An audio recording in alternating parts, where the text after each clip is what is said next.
All right, we are live. Hi, everybody. Welcome to the Atheist Republic Sunday morning hangout. I'm Makisha. Today we have with us Armin, Hassan, Ren, Todd, and Arif. Your name is all scripty, and I blanked out on it for a second there. So welcome everybody who's here with us to discuss, and welcome anybody who's watching. If you have any questions for us today or any feedback, you can tweet us with the hashtag Atheist Republic. If you're on our team and you have some comments, you can leave it in the group. I don't know if anybody's monitoring the Facebook page where questions are. Armin probably is, so you can probably add some comments or questions there as well. So today we're going to talk about atheists' interaction with theists, specifically atheists working with moderate theists in regard to promoting secularism, eliminating blasphemy laws, just the general idea of, is it a good idea to work with moderate theists to accomplish similar goals? Can that happen? Can that work? This is a good topic, I think, in light of what's been going on in the United States and Kentucky with the clerk who is currently in jail on contempt charges because she refused to issue marriage licenses because of her Christian belief that people of the same sex should not marry. So she refused to issue any licenses at all. It went all the way to the top, and she essentially refused and was found in contempt, and so she is now in jail. So that's something that we can talk about as well, how the rights of the religious intersect with the secular society. And have you had a good experience with working with what we would call moderate theists, people who may be a little bit more progressive, not fundamentalists, working toward the same goals? Or would you prefer just the religion be eliminated altogether, skip over the moderates, don't even try, just fight for the elimination of religion and society completely? So let's get started talking about that. Does anybody want to start us off with maybe some experiences you've had, either negative or positive, working with theists toward a common goal, let's say toward the advancement of secularization, or maybe you've experienced some or had some experiences working together with moderates and atheists together?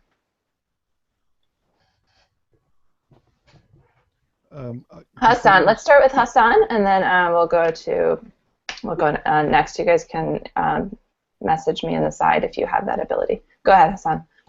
Okay. I had experience with this issue in Egypt. In Egypt, many people call themselves moderate Muslim, and in some cases call themselves as secular.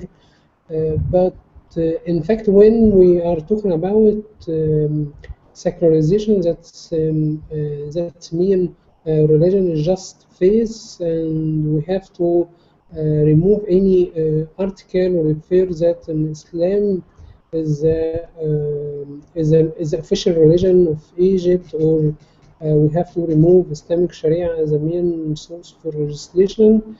Those people refuse that idea, but in contract they just call for separate religion away from politics. However, they don't accept anyone to criticize religion. In other words, some people don't have problem to separate religion from politics, but they still have religious dogmatism. So they don't accept to remove blasphemy from penal codes, or remove Islamic Sharia from the constitution, and refuse to writing secular constitution. So just to be clear, those secular who can cooperate with us they are maybe they are agnostic or atheist, because religion still play a role in personal life in Egypt.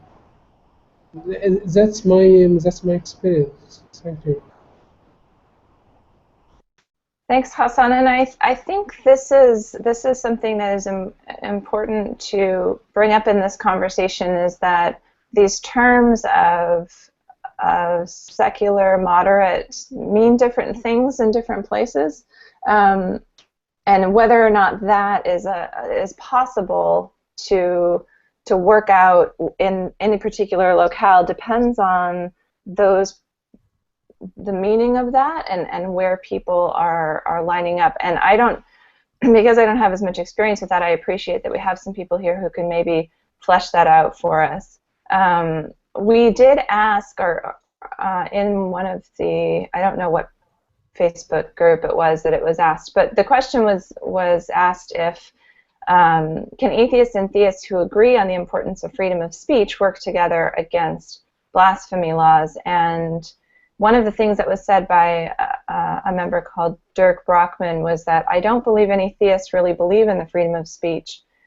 And then somebody else mentioned that as long as a theist firmly believes that their faith is open for criticism, that can happen. So I think that's something that's really, that I think, Hassan, you touched on is the reluctance to be criticized and how that becomes a huge obstacle in working together.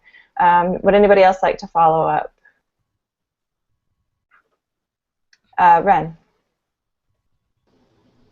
Yeah, I can't speak for what the meanings are in other places, but here, you know, when you're talking about this county clerk and the fallout from that, I have another account where my regular theist friends are on, and I've been checking it here and there, and I'm not seeing any support for her actually coming up among all my theist friends. They're all very moderate theists, and basically I think it's that they understand that our Constitution, that the conservative right says they hold so dear, is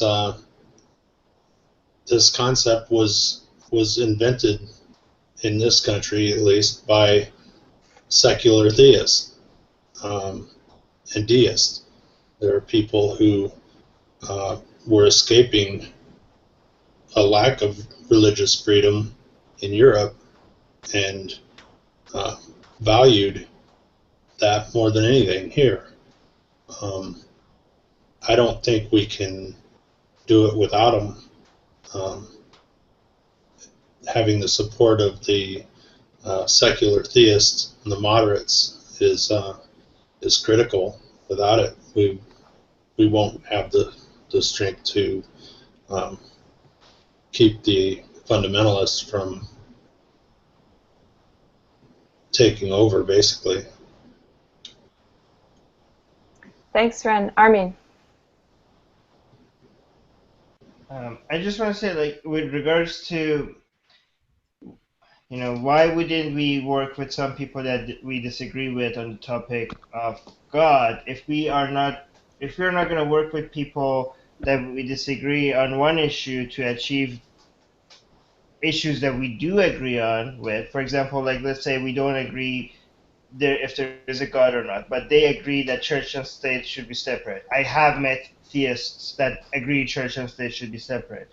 I have met theists that believe in freedom of speech. Some people find it hard to believe, but they do exist.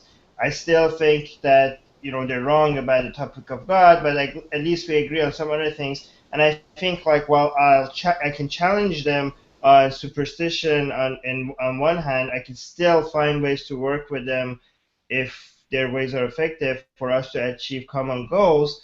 I mean, if we are not going to work with people that we have some disagreement with, then we can't work with anybody, because anybody is going to have some disagreements with you on some issue. Maybe it's not God, maybe it's something else, but God is just one of the many topics that that two people could have disagreements on. So I don't understand why we wouldn't be working on them based on a simple disagreement. I mean, I think it's religion's one of the main problems with religion is that it makes disagreements such a huge issue that people can't work with each other and creates tribalism. If we are achieving that without religion as well, so what's the point of leaving religion? One of the benefits of leaving religion is not to have this tribalistic mentality, us versus them mentality. So I think we need to be able to show that we could work with, that disagreements are nothing other than the point. The good thing about being an atheist is that you can show that disagreements are not that big of a deal. They're just disagreements. They're not these holy things that could mean the difference between the end of times and Satan, the God. They're not the difference between good and evil. So if we want to show that theological disagreements, philosophical disagreements, logical disagreements should not mean that we hate each other or we can't work with each other. That's historically what religion is supposed to do. So if atheism doesn't help us get away from that way of thinking, Casper, can you mute your microphone? Then we're in trouble.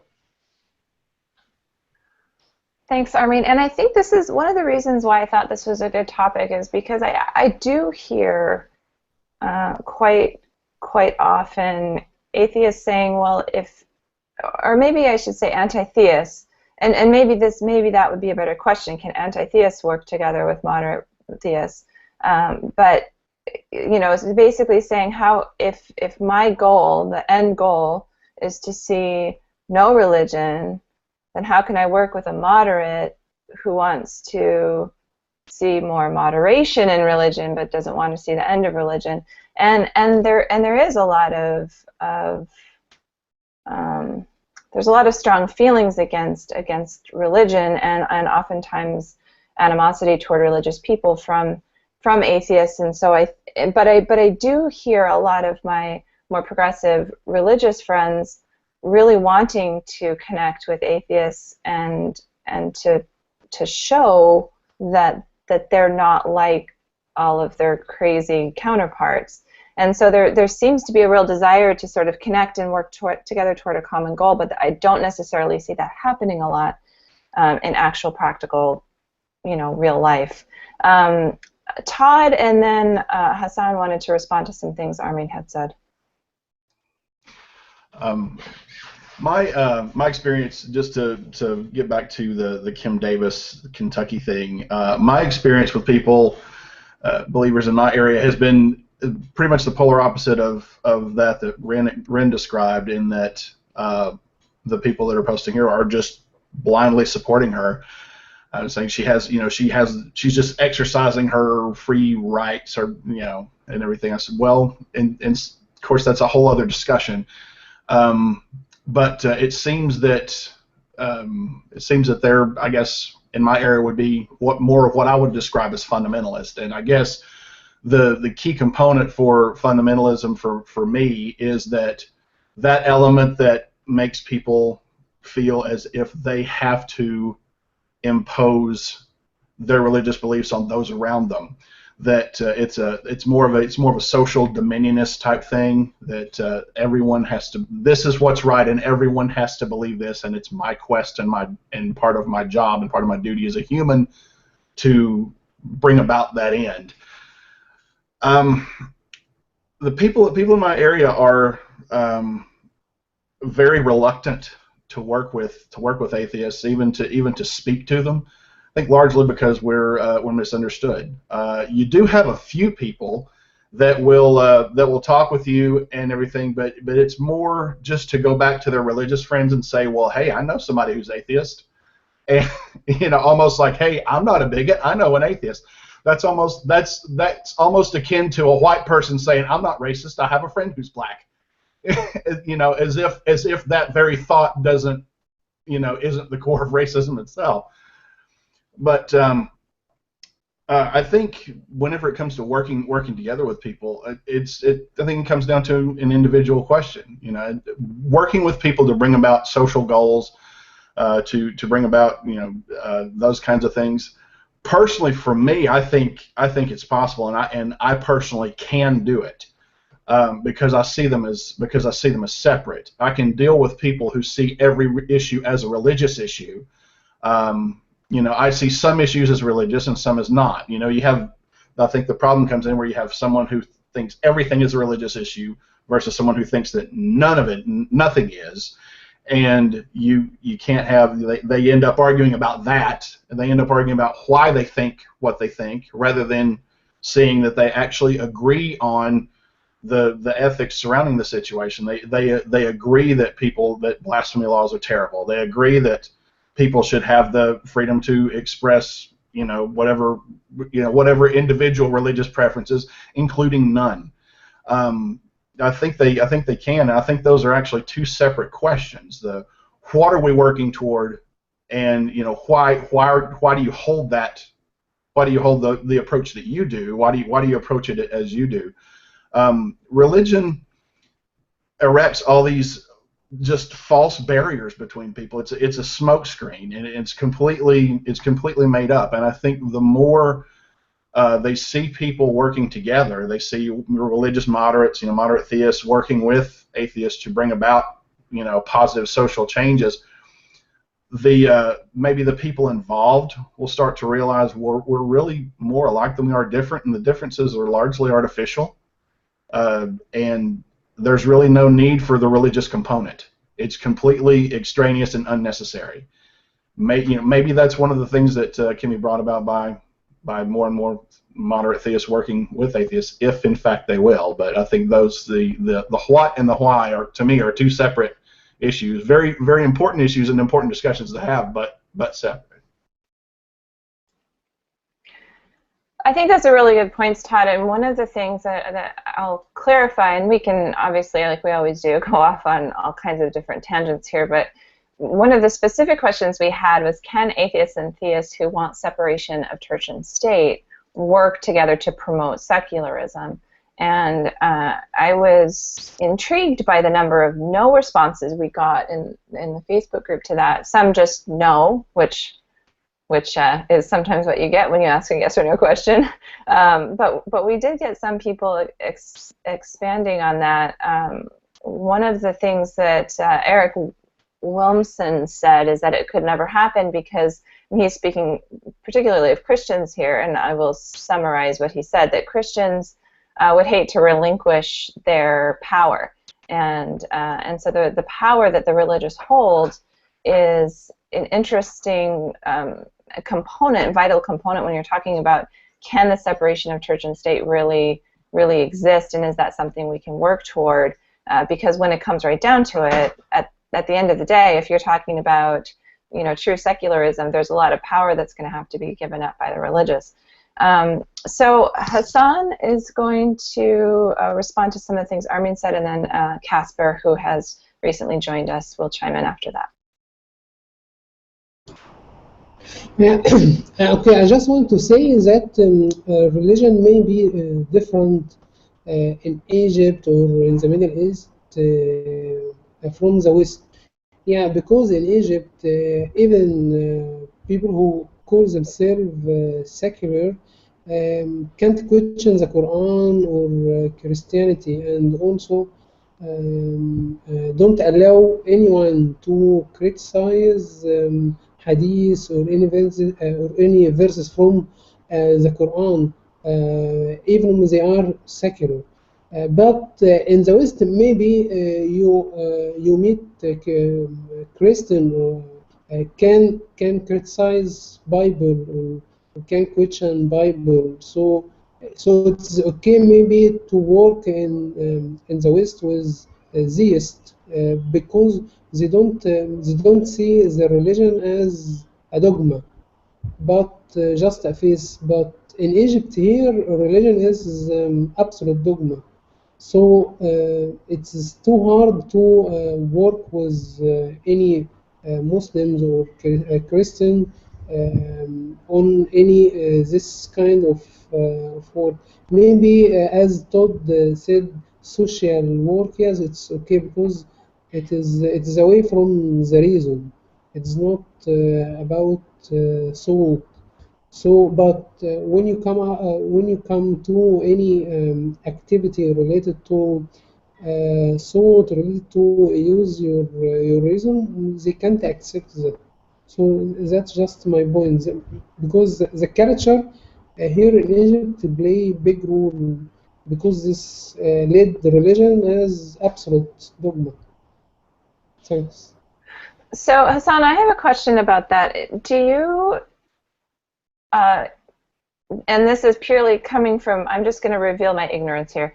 In Egypt, are there people that you run across who would consider themselves religious? Let's just say they would consider themselves Muslim, but they don't practice their religion dogmatically, or they would be viewed as what we in the West would call a moderate. Do you encounter people like that who, let me simplify the question. Do you encounter Muslims who are open to having their religion questioned or criticized or critiqued in any way? No, no, I don't counter this people. Even these people call themselves open-minded, but when you come to the Quran, they say just a holy book, and you are not allowed to talk anything about the Quran or the Bible. And that's a good distinction for me personally to understand, because of course we have Muslims here in America and in Canada who can have those kind of conversations. They will engage in interfaith dialogue, and they will talk with atheists who will ask them questions or criticize or critique Islam in that way. And so that's a very different dynamic when you're talking about, can atheists work together with moderates? If there's to me, if you're going to call yourself a moderate religious person, or if you're considered a progressive or moderate theist, along with that is the willingness to engage in criticism about your religion. I don't think you can be a moderate or a progressive without being willing to be questioned or criticized. So if that doesn't exist in where you are, then that the conversation takes on a whole different tone. So I would imagine that really hampers any sort of progress whatsoever, which I suppose explains a lot of what's going on in some of these places. So thank you, Hassan, for that. And I hope you continue to chime in to bring some counter to what we're talking about as well. Casper, go ahead. All right. So apparently before I showed up, Armin introduced me as an intolerant asshole. So awesome. But no, yeah, not at all. No. It's honestly completely true. But my thought process is this: the enemy of my enemy is not my friend. When we work together and we deal with that enemy, I'm going to end up coming back at you at some point. We're going to end up coming back to our disputes. So the idea that we can work together, like I can work with anyone, but there's going to come a point in time where we're going to butt heads too, if you're not on the same page as me. And I think that applies with anyone. I also don't believe there's any such thing as a moderate or progressive religious person. I don't. They can talk about it all day long and how they're socially progressive and socially moderate, but at the end of the day, if I look at one of them and say, fuck Jesus Christ in his ass, they're probably going to get pissed off about that. And so there's not a point where you're just like, oh, I can shrug it off. There's always going to be a line in the sand that we're going to come to an impasse at. And that's sort of the point. Can we work together temporarily to fix a problem? Sure, probably. But in the end, you're going to be the problem when that problem's gone. And so I just try not to, you know. I try not to work with them at all. I'm like, look, if you want to fight against it, awesome. You fight against it over there. I got my thing going on over here, and, you know, we'll deal with the problem, and then I'll be back to dealing with you, you know. And I know that's kind of shitty. It's a shitty attitude to have.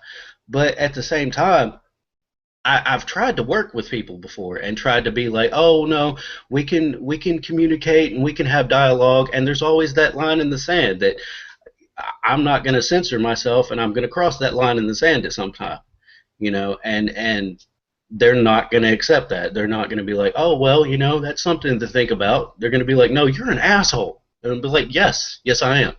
You should have known that from the start. I'm not secretive about it. So it becomes really hard to work with anybody when you're not willing to censor yourself and say, oh, well, I respect your right to believe that some fucking virgin had a bearded baby that walked across water one time. You know, you that's totally okay that you believe. No, it's not fucking okay. That's insane. That's stupid. And I'm never going to be able to censor myself on that. I just can't. You know, like it doesn't become less stupid because you're also working towards you know, equal rights for homosexuals, or, you know, you support gay marriage. That doesn't make your beliefs less stupid. That just means you've come to a socially progressive viewpoint on some issues. And in the end, I'm still going to attack your stupid ass beliefs. Like, that's going to happen because those beliefs create ignorance throughout the whole society. They affect everyone. When you hold to those beliefs come in contact with me later. They're going to come in contact with my kids, and they're going to cause problems. So I'm still going to argue against them always. Casper, you're great. Thanks for being here. We do love Casper. I think everybody should have superhero names, and Casper should be super asshole. Be like, he could have a cape and no mask though, because you got to see the face. No, those are actually as colorful as Casper can be. Those are really great points, and thanks, Casper, for that. And there was somebody in the Facebook group who said something very similar. Kenneth Blanchford said, a lot of religious people I know aren't theist, but pantheist or pan-entheist or some break from theism, and theists always push for the state. I should probably put my words over here so I'm not looking off to the side. Theists always push for the state to take on what they say is right, whether it's openly or hypocritically, while wanting that separation. It's very hard for me to work with theists toward anything. I think he meant to say anything like a separation that diminishes their power. So again, you know, he's essentially saying the same thing. If there are people who are atheists who are working toward what I would consider a true separation of church and state and true secularism, then I probably wouldn't actually consider them theists, which is, you know, kind of we're getting into parsing semantics there, but that was a little bit of what what Casper was saying as well. And I would say that in defense of, I feel the need, since I have some close friends, I do actually have some friends who could handle Casper and not be offended or angry at all at what people like Casper would say about religion, even in those exact words. But you know, I don't know when it comes right down to it. If for example, something were to really push hard against religious freedom, I don't know what they would, you know, exactly how they would respond. But I do know that they could definitely handle that. So some of it might just, obviously, is coming from personal experience as well, and who we're encountering. Let's see who we have next. I'm sorry, I said I had this all taken care of, and now I've lost my memory for who's next. I do know we have Marissa. Oh, Arif, yes. Arif, I wanted you to follow up with some of what Hassan said, and then we're going to hear from Marissa. Thanks. I think I'll start with thanking Casper for that fiery speech. People like you actually keeps us slipping down the moderate route. I think one of the term we can maybe coin is moderate atheist, and you know, just atheist. I think if I go back slightly to the discussion of power, it's difficult because it's actually contrary to the objective of what religion and the organized religion is. The religious people and that tribal or circle that they maintain, that has got a lot of things structured from very centuries ago. What we are doing, the atheists, we are actually shaking it. And moderate Muslims, generally, if they belong to that, and the more kind of entrepreneuring they are, they will try to keep that intact. So they're not going to let us actually shake that down or break it down. So obviously there is exceptions like Majid Nawaz. I don't know how many of you know him. He's a British guy, used to be a Hizb ut-Tahrir extremist, and later became recently quite a vocal Muslim reformer, and he's getting a lot of audience with, I think recently he went into a thing with Bill Maher and Richard Dawkins, and the stuff that he says is the exact stuff that we say, but he never classes himself as an atheist for some reason.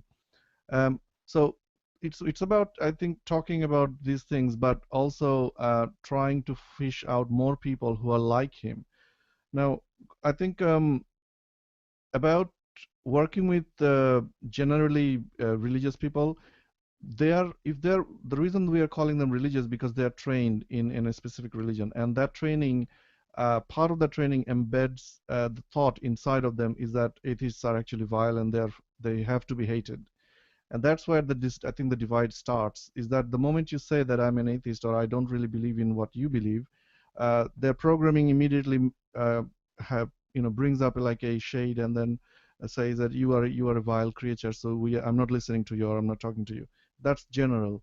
But obviously, human without religion is nice person.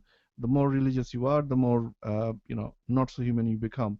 So it's like a level of infection in somebody's psyche, how religious he is and how distant he is from humanity.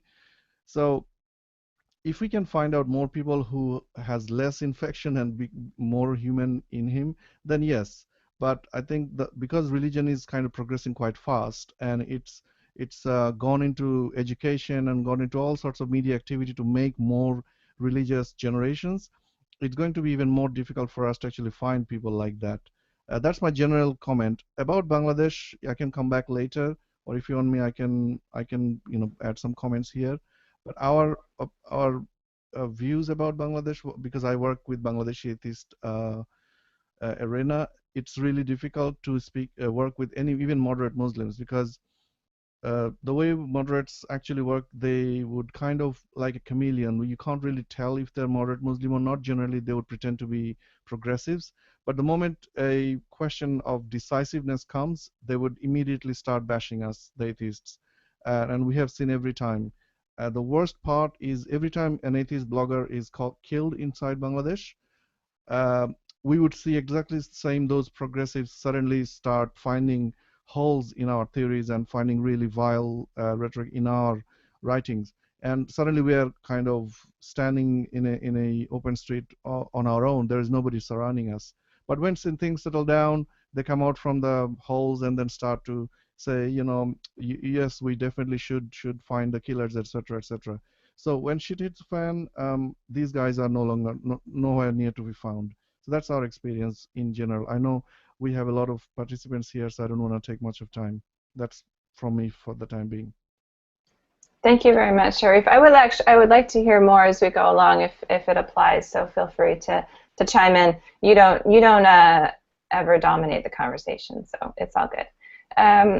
Marissa, who I think we just have audio from. Yeah, I don't have a webcam on my desktop, unfortunately. No worries. So I guess I don't know really where to begin. I guess I'm from Canada, so I might have some different experiences. So I remember like when I was in high school, I didn't go to, I guess, a private school or anything like that. I just went to a public school. And there was one student who in particular was very religious, went to church, and she sort of organized to have, I guess, Christian group at our public school. Kind of, I guess, I was pretty open atheist at the time, so she's always trying to convert me to being Christian.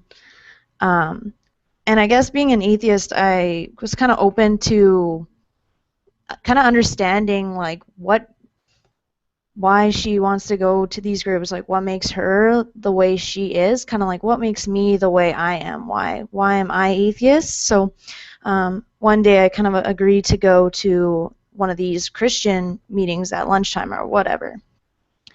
And it kind of just opened my eyes to see kind of like what they think and how they, I guess, do things. Like I used to go to church when I was, I guess, 7 or so, but I no longer went to church when I became, I guess, an atheist.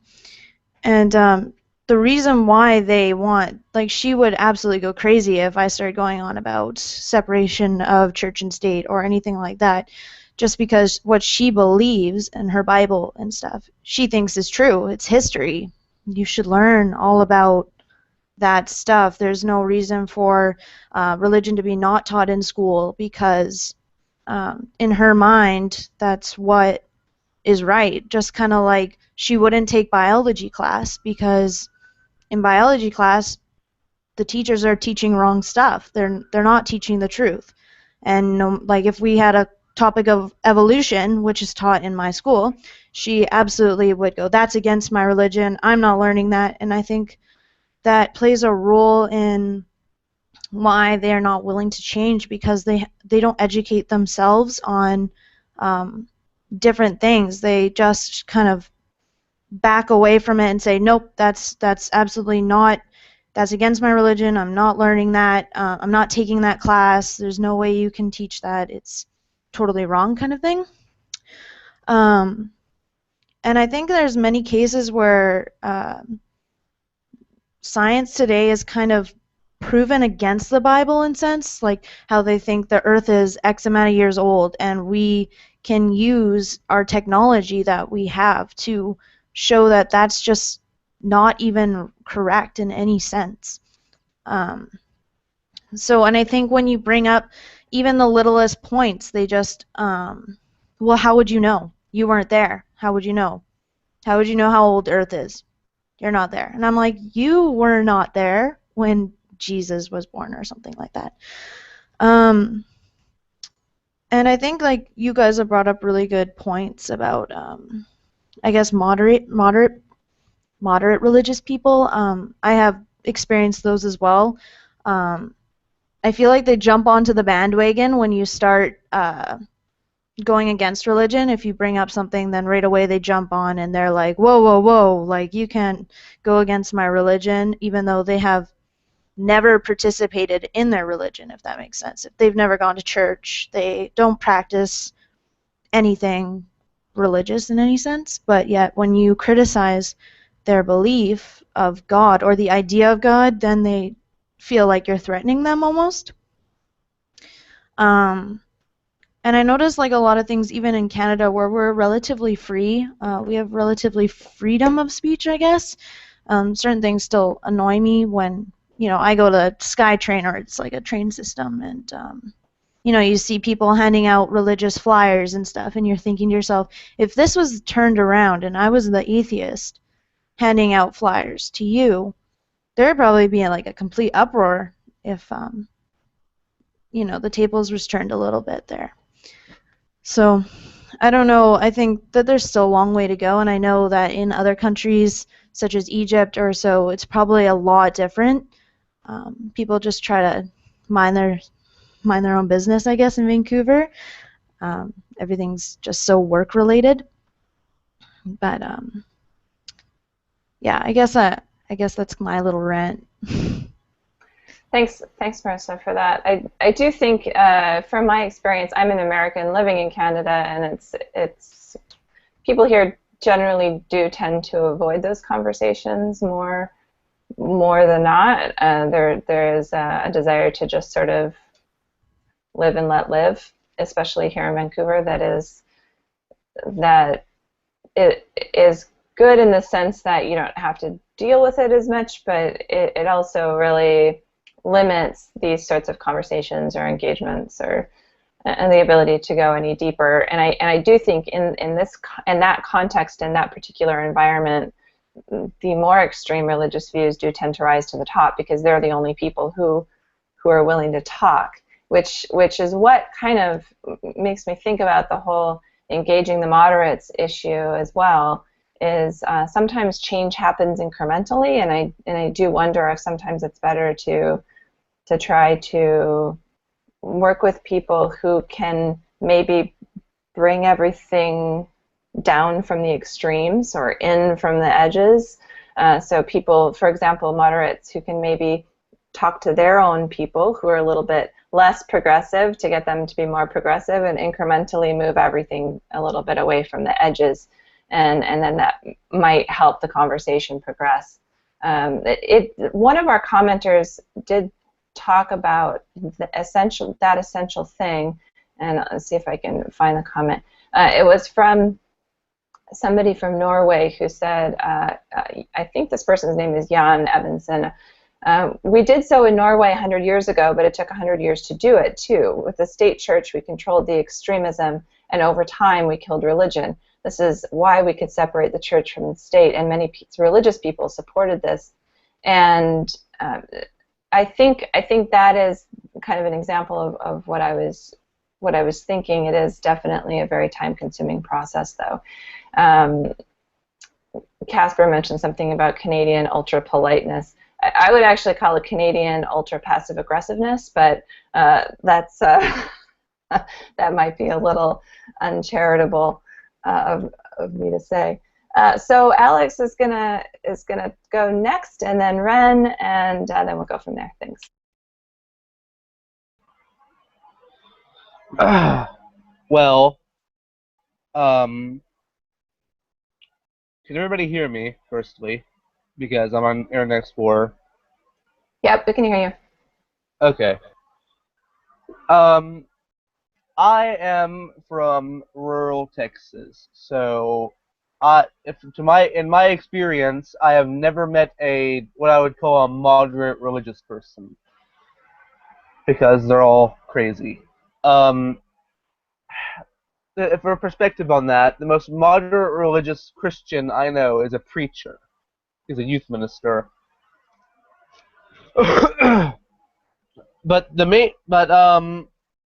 Yeah, what Marissa said earlier, that I've been an atheist since second grade. I figured it out myself. Nobody really pushed religion on me, so I kind of ended up where I ended up and experimented with some religions as I grew up. But I've pretty much been an atheistic Satanist since I was 8. Yeah, alright. The main point is that of the experience I have with religious people, I would have to say that we can't really work together with them, because most religious people, and I don't have experience with the moderates that you do, because I have no idea what even happens in other states with moderate religion. All I can say is it's not moderate here. But we can't work together with anybody in my area because they don't care. And the core, most moderate religious people that I've experienced with online don't really care. That eventually they're going to, like Casper said, be a problem. But intellectual dishonesty is a major problem, and I don't think we should discount it just because there's a bigger problem with religious violence right now, and religious trying to throw our nations into a religious hierarchy. We really shouldn't forget about other problems, such as intellectual dishonesty, which moderate Christians are guilty of. I think that's about it. Yeah. Thanks, Alex. Ren, and then Philippe. Yeah, I can agree with all the basics of anti-theism, and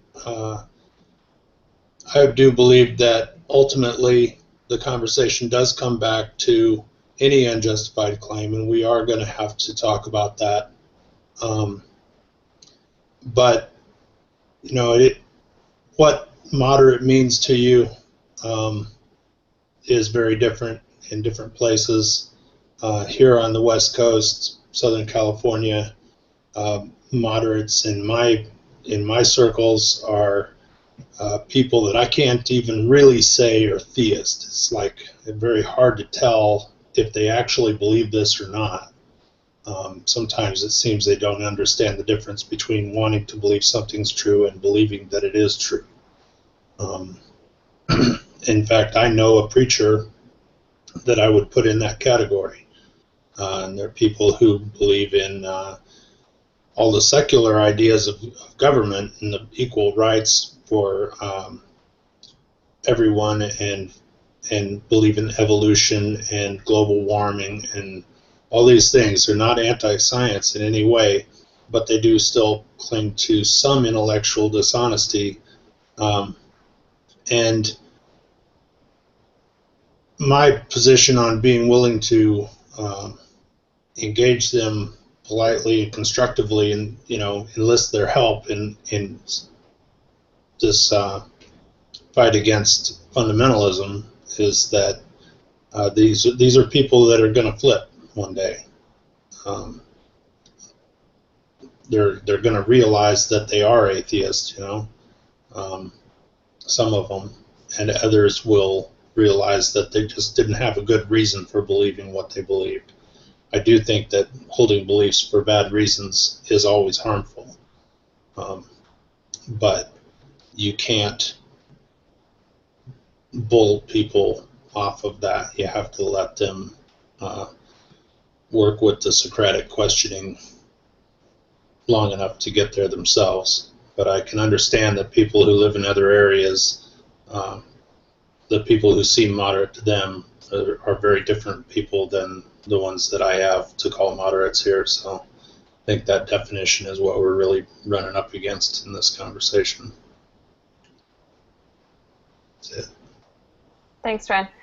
That's a lot of how I feel about it too. And obviously, we're talking about we're using a lot of words that are very relative depending on where you are. Progressive can look very different if you're in one place versus another. Secularization, we're speaking more politically, separation of church and state type secularization. Feel free to bring up any distinctions that you make, or kind of define those terms for yourself when you're talking. We don't necessarily have any sort of concrete definitions or one singular perspective on this particular issue. Everybody's kind of bringing their own flavor to it.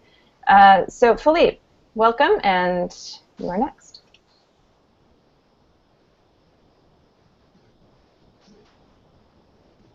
Hello, all. Can you listen to me? You hear me? Okay, cool. So first of all, hi. That's my first session. I'm very happy to be with you. I think the conversation is quite interesting regarding the definition of what moderate and the definition of who is moderate and what's the purpose of working with them.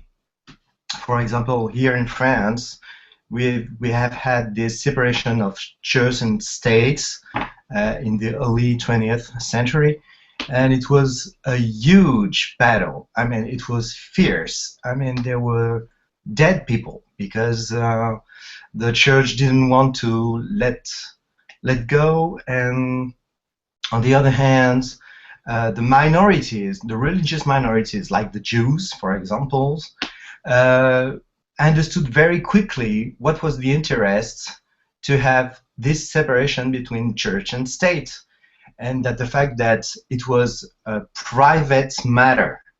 It was something that you don't bring on the public place to obtain different things. And so there was this battle, and we thought here that it was done. It was okay. It was that everybody understood that with that, every single minor religion was treated as the major ones, or as people who have no faith.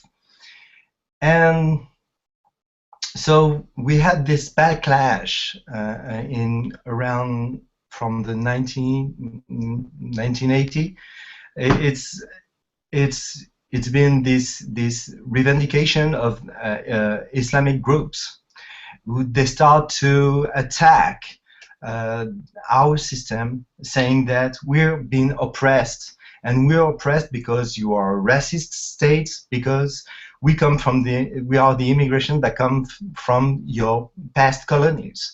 And so you have this use of the term, as you know, Islamophobia, that works very well for France, for example, regarding our history with Algeria, for example, because we've been there for so long. And so colonization was obviously something wrong, but now they use the guilt to put us in a position where we are saying, no, you can't use your veil to abstract you from the vision of everyone, because as the state says you can go naked, well, the state says you can't wear a total hijab, because that's what our societies work on. The honesty to show what you are, and not saying to others, you are not good enough to see me, because when you look at me, I feel dirt on me, you know. And what I'm saying is, and the problem is that when you talk with what we call moderate people, we understand that just what Casper was saying, there's always this time when in the conversation it's, yeah, that's reasonable, that's reasonable, that's reasonable. Say, oh no, there is always a line that you can't cross. And they say, okay, no, this is, I feel endangered by what you are saying. No, you're not allowed. And we've seen that with what happened at Charlie's. People, reasonable people, saying, I'm not Charlie. And they didn't understood that the fact that Charlie was free to spit on everybody, and to say, go fuck yourself, but to the Pope, to the Orthodox, to the Jews, to the Muslims, etc., that they are treated the same way. And it's terrible to see in schools kids saying, I'm not Charlie, because in their view, what they knew, they thought that Charlie Hebdo was just doing things on Muslims. And I had this example that they were showing the covers, all the covers for the whole year, and there were only 3 covers making fun of Muslims. The rest was on political issues, the Pope, the Orthodox, the Jews, obviously with the Israeli-Palestinian conflict, and the kids were just amazed. We thought Charlie Hebdo was a racist, Islamophobic journal. No. They spit on everyone, but when they spit on the Jew, oh, you don't care because it's not you, and etc. And they were supposed to be moderate people who suddenly were standing like, no, I'm not, because you can't insult the faith of others. And when that's the Pope said, and he's supposed to be a moderate Pope. That's the example. He was in the plane and said, you insult my mother, I punch you. That's a moderate Pope. Wow. So if that's a moderate Pope, how can you manage moderate Muslims who follow Wahhabis' teachings? So, well, that was my story. Thank you, Philippe, very much. I love getting the perspective from other places, particularly places like France, which has a really interesting thing going on right now with it's almost kind of a reverse, and having to deal with religious, or maybe not reverse, but now having to deal with religious demands all of a sudden, as you mentioned, sort of popping up, demands for more attention, more freedom, more whatever, where they feel like they've been oppressed, and now they want to be free to do all of these things, where the French have said that's not who we are.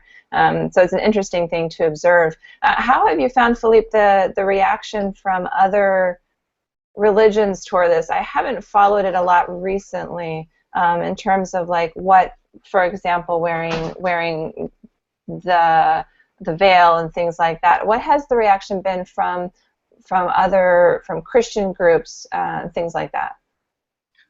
Well, obviously, as you can imagine, all the non-moderate people, like Christian integrists and Jews from Hasidic schools, there's always this front of the believers, and we had the example with, perhaps you heard about it, the mariage pour tous, wedding for all, and that was to authorize people from the same sex to get married. And you had this huge front of all the fucking believers, who were just like, we unite against the disintegration of society, and it's an attack against the family values, and etc. Just like for you, but they were all there. They were all like ad representative and saying that's not what God meant for the society, and that's very bad, and that's the end of our civilization. And it's very, very, very funny to see an Orthodox Jew, a Catholic integrist, and a Muslim saying our culture. I mean, it's just like, are you kidding me? I mean, okay, so there's really a real bad faith, but they always unite on different subjects, just like when you see there's Muslims, the Ummah, and the others. But as soon as they are led by themselves, you always have the Sunnis and the Shia starting to fight on each other. I mean, it's at the end, there is always a point of conflict. And as it's just impossible to get out of the discussion, it always ends in a fight. Obviously, always. And the only way in fact, I see us atheists like the referees, the one who blow the whistle and says, okay, now just separate, end of the fight, you're bothering everyone, shut the fuck up. And that's it. And I see more bit people. I have a friend who is a comic drawer, and he's Jew, and he's very clever, and etc. And he made some statements at the time of Charlie's saying, if we could, each of us, of each community, say to the extremists of our community, shut the fuck up, that would be a very good start. But that's just a start. And the fact is, the problem is, there's always this accusation flying in the communities. It's like, if a Muslim says, oh, what the Palestinian there did, I don't care, because it's not my community, and it's not good, and etc., etc. If they state something that is not the major feeling, like, for example, what do you think of apostates, or well, gay marriage?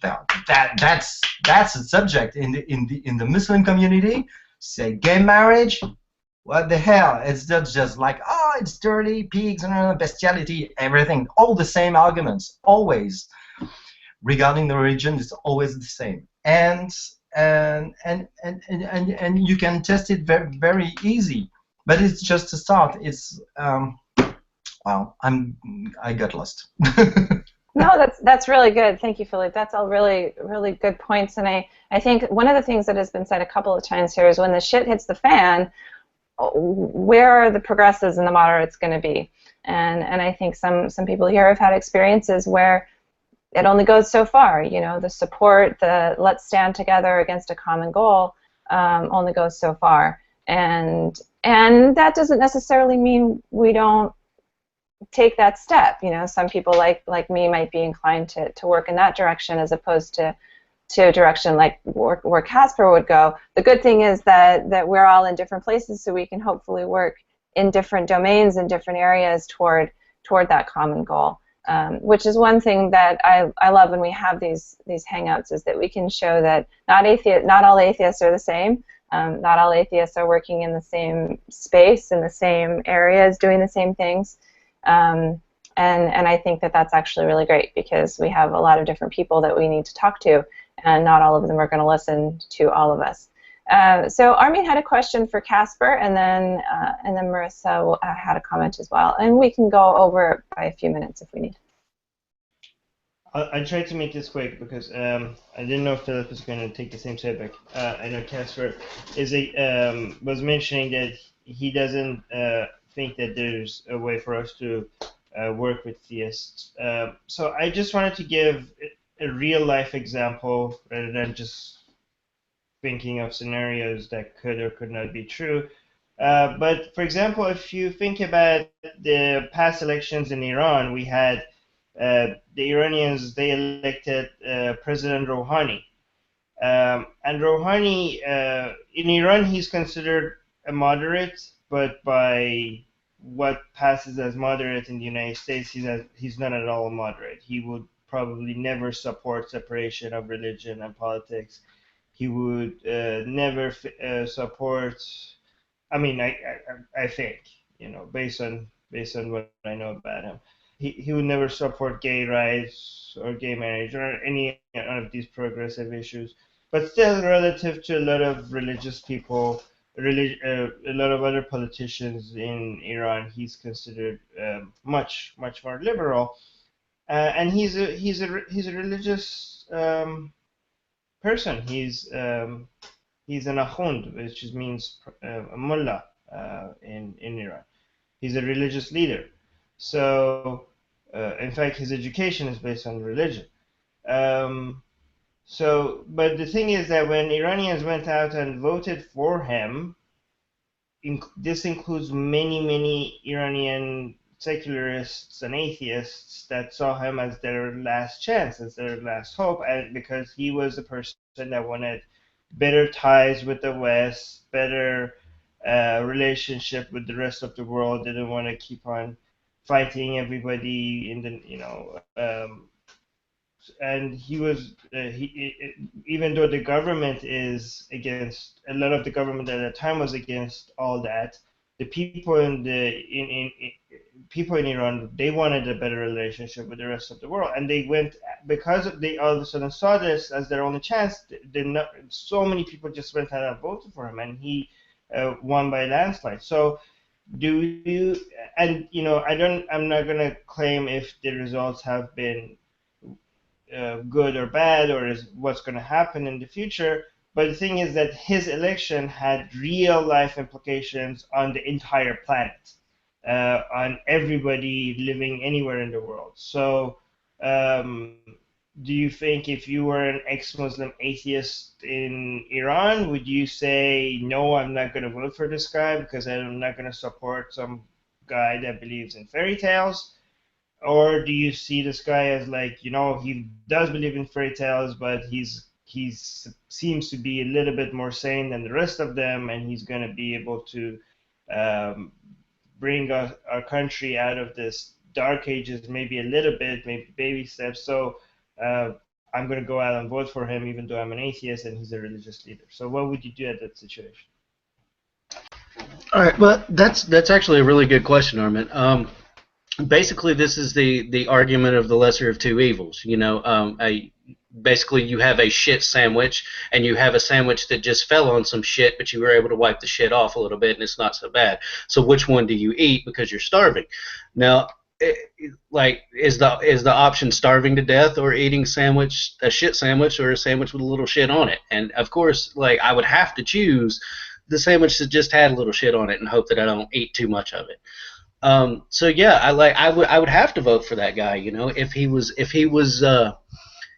he's not saying, hey, let's go kill all non-Muslims, and you know, and he's, you know, more progressive than an outright terrorist, then of course that's the better option. And see, even here in Tennessee, I still have to deal with that same sort of thing because we're in the U.S. This is what's considered a red state. Everyone here votes Republican. So on top of that, it's also a state where the state constitution says that if you don't believe in God, you can't run for office. So every person that runs for office here, for any type of office, is always a religious person, and what I have to choose when I go to vote is I want to pick the person that is more socially progressive than all the other people, but it's still a lesser of two evils situation. You know, if I had the option to pick the outright atheist, secularist, humanist, that's of course who I'm going to pick. But when you don't have that option at all, then yeah, you have to go with the lesser of two evils. Can I just quickly add some examples from Bangladesh? I know Marissa was gonna chime in later. We recently 3 incidents happened in Bangladesh. A very highly placed political leader of the ruling Awami League party made some remarks about the Hajj in a private event, saying that the Hajj itself is a business, and Muhammad started that as part of a business and actually continued from before.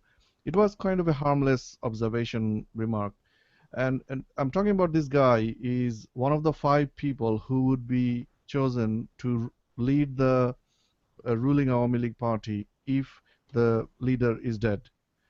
That's how high he was, just to give an example. And somebody recorded that statement of his in a hidden kind of a way, and then spread it out. And the shitstorm that happened afterwards is mind-blowing. This guy was called back because he made the comment in the US. He was called back into Bangladesh, and there was massive media circus going on in Bangladesh about this guy, that he needs to be killed, literally. Almost the same thing that happened for bloggers. And he was so afraid he didn't want to come back.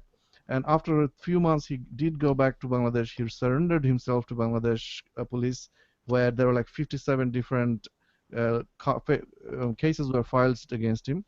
And then he had to go into jail for 6 months. Eventually, he came out. He went to because he's a minister of parliament as well. He went to the parliament and he resigned. And then he said, I'm never going to talk about these things. And that means that was literal end of his career, just by making those comments. And this Bangladesh is known as a secular country, but it's actually not. We already know that lots of bloggers are being killed, and it's just a manifestation of the rotting nature of the country's, extreme religious infection that is going on. And this is one example, and there are like 3 different examples. One mullah, as Armin said, this guy just said, this mullah said that, if we are proper Muslims, let the atheists say whatever they want to say. We are not somebody to judge atheists. If they are saying things against religious, God, then let God deal with them. And just because of saying this, within a week or so, he was slaughtered to death because he didn't subscribe to the Wahhabi, the culture. So it's really difficult. In Iran, I see good value because what Iran is, and maybe there is another whole hangout that we can do about how the Middle East is doing, and how the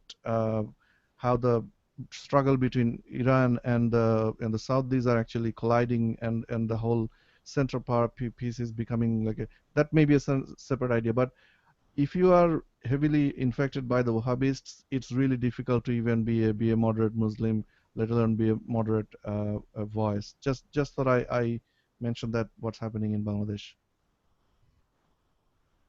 Thank you, Arif. That was really good. Thanks for chiming in there. Marissa, go ahead. Okay, I'm going to try to be kind of short and sweet here. I don't know if anybody has seen the, I guess, documentary, if you will. It's called Religulous. It's by Bill Maher. He's like I don't know if you call him a comedian necessarily. but he has a show called Religulous, and he kind of goes into detail about, I guess, religion in the United States. I think he targets probably Christianity a little bit more than other religions in the show, but it's a really good watch. I found it fairly entertaining just to see, going back to, I guess, Casper, and I'm assuming you're from the U.S., and just to kind of get ideas and how he kind of goes about throughout talking to different types of people, and even people in the government, and how they honestly have no idea about their own religion that they basically hold so dear to themselves. And it's a really good watch. I would definitely recommend it. So another, like, something I wanted to bring up was just on the topic of religious people and moderates necessarily. Another thing that I find is that even non-religious people who claim to not be atheists, they just say, no, I'm non-religious, I just don't have anything to do with it. Even they can be a bit of an issue, I find, when I want to bring up a discussion on religion, or even just talk about being an atheist or anything like that, and right away they just shoot me down, like why do you have to start something? Why do you have to create this discussion? It's not like whatever you say is going to change anybody's view ever. Like, why do you have to cause a confrontation? Or they find it to be even really annoying. Like, I feel like even non-religious people can be almost like a problem, in a sense, that your voice isn't going to be heard, and no matter what you say, nothing is going to change, or your view, let people just be who they are. And I feel like that's almost a problem, because if you didn't speak out about your religion and you didn't display your view or anything like that, I don't think we would be where we are today, in a sense. And bring it back to the whole culture. I know we mentioned about people wearing, I don't know, I guess turbans or covering their face and stuff. I live in Canada, and I know a lot of people, when they think of Canada, it's kind of hard to think, like, what is Canadian culture? And I know as a Canadian, I'm kind of like, what is Canadian culture? What defines me as a Canadian? It's very difficult, and sometimes I get a little bit irritated just when people kind of change our culture so that it works with their culture. If you're not from Canada, not born, and you are an immigrant to Canada, and then you change our culture to be your culture, it's almost a little bit annoying.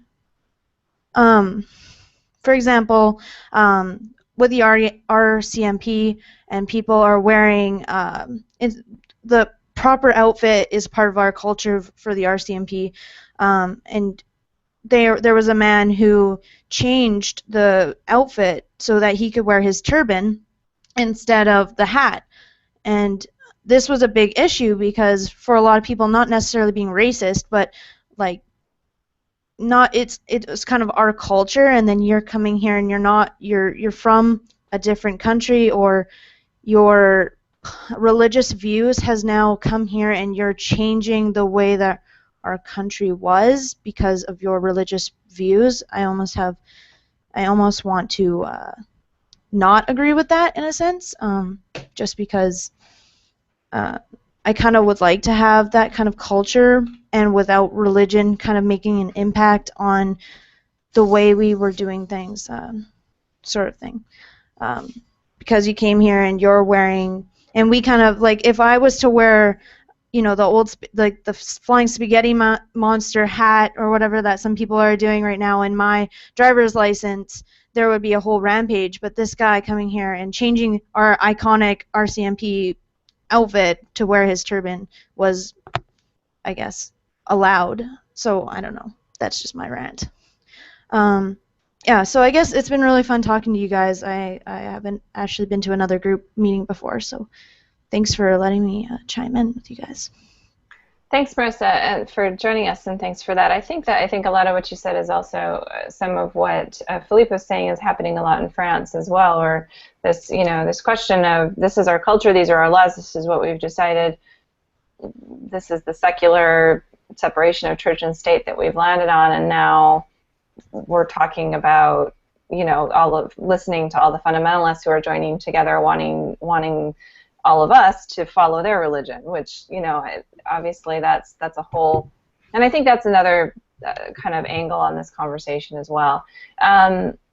So I'm going to wrap us up because we're 15 minutes over our hour now, but everybody had a lot of great things to say, so thanks to our panel for joining us, and for all of the feedback and stories and perspectives that we gained. I think we're all better for it today, so thanks for that. Thanks for all of you joining who are listening, and if you're watching this on YouTube, please share it, and you can learn anything you need to know about Atheist Republic at atheistrepublic.com. You can leave comments down below if you're watching on YouTube. You can email us, you can contact us through the website, and if Atheist Republic means anything to you and is important to your atheism and to your life, please consider donating your time or your money, and you can do that through our website at atheistrepublic.com. Thanks so much, everybody. Join us next week, same time, same place.